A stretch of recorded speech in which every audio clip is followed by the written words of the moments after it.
Monsieur le directeur de cabinet de Madame la secrétaire d'État chargée des anciens combattants et de la mémoire, Monsieur le général Éric Maury, représentant Madame la directrice générale de l'ONAC-VG, Monsieur François-Marie Didier, conseiller de Paris, Mesdames et Messieurs les présidents d'associations de rapatriés et de harkis, Messieurs les représentants de l'association de soldats disparus en Algérie, Mesdames, Messieurs, chers amis historiens, chers amis, cher Yves Cinsault.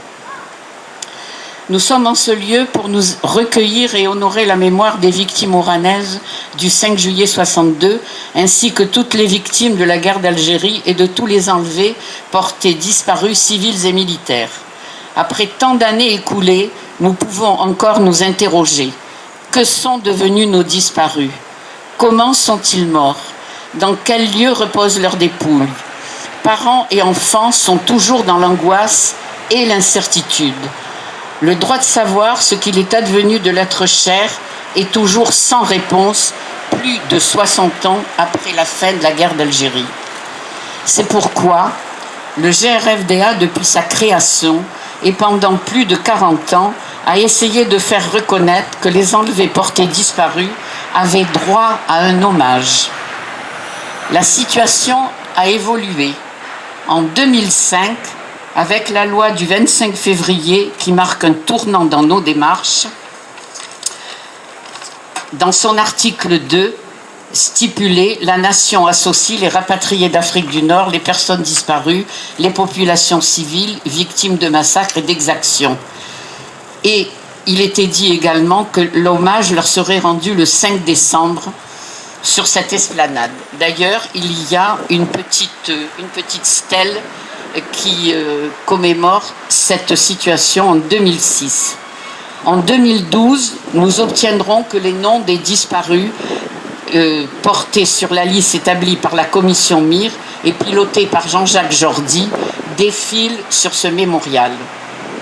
Sur une idée du secrétaire général de la MAFA, Frédéric Tavera, nous avons décidé de mettre en place un mémorial digital, lieu de mémoire virtuel dénommé Graines de mémoire, qui est mis en ligne aujourd'hui.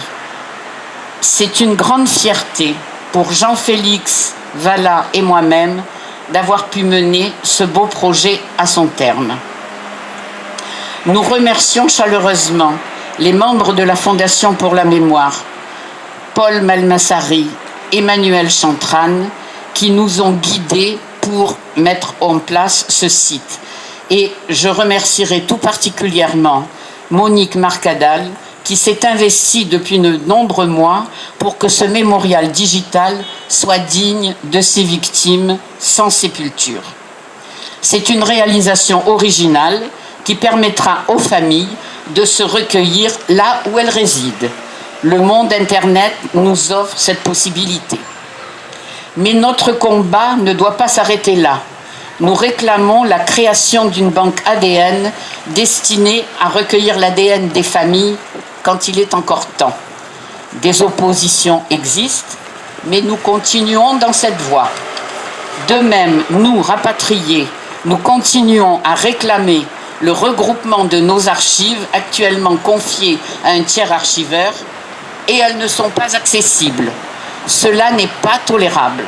Notre histoire risque d'être enfouie sous nos yeux.